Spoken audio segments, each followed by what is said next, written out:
Connemara was the main stage for the battle for Stage 4 of this year's An Post Ross. It was expected to be the most scenic of the whole week. Beautiful cycling country. But race leader Lukas Pöstlberger, protecting a 1-minute lead, was determined not to notice.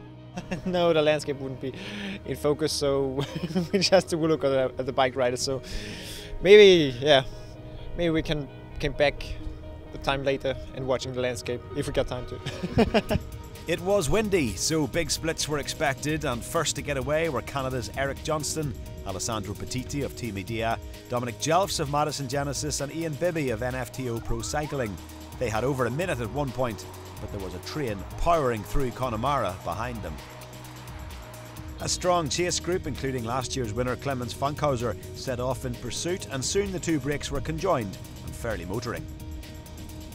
Lukas Pöstlberger's Tyrrell team were sufficiently roused by that they gave chase, and when they caught up, we had a very strong lead group of 22, including all 5 of the An Post Chain Reaction team.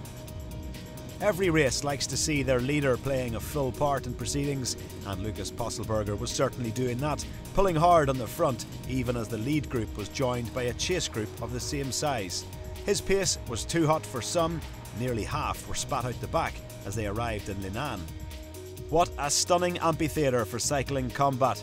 Jimmy Janssens of Team 3M and Cork Aquablue's Ronan McLaughlin were certainly inspired to attack. They built up a 1.5-minute lead between Leenane and Louisburgh. But there was just too much talent in the group behind and too much at stake. All of the race jersey wearers were in there. The flurry of attacks continued, epic racing on this epic stage, and with 10k to go we had a very elite group of 8, all professionals and all with serious pedigree.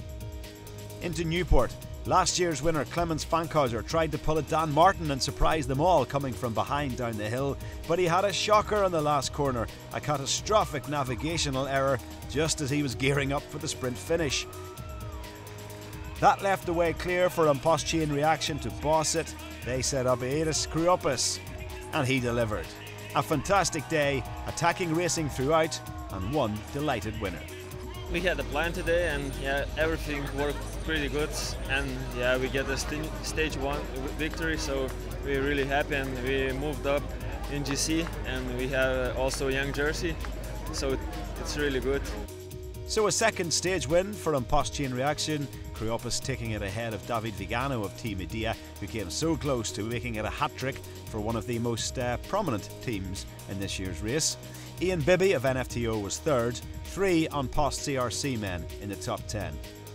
On GC, Pöstlberger's fantastic effort at the front today means he retains the race lead. He has 1 minute and 5 seconds in hand over Josh Edmondson and 1:43 over Martin Irvine, who is the highest placed Irishman. 3 An Post riders in top 10 on GC as well. The An Post guys get on the crosswind section and they pushed really hard, so they split the whole peloton. And we had to push and show off all to be in the first group.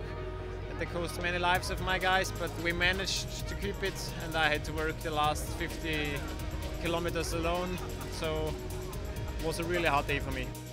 We're off to Ballina tomorrow, 142 kilometres of racing between there and Newport.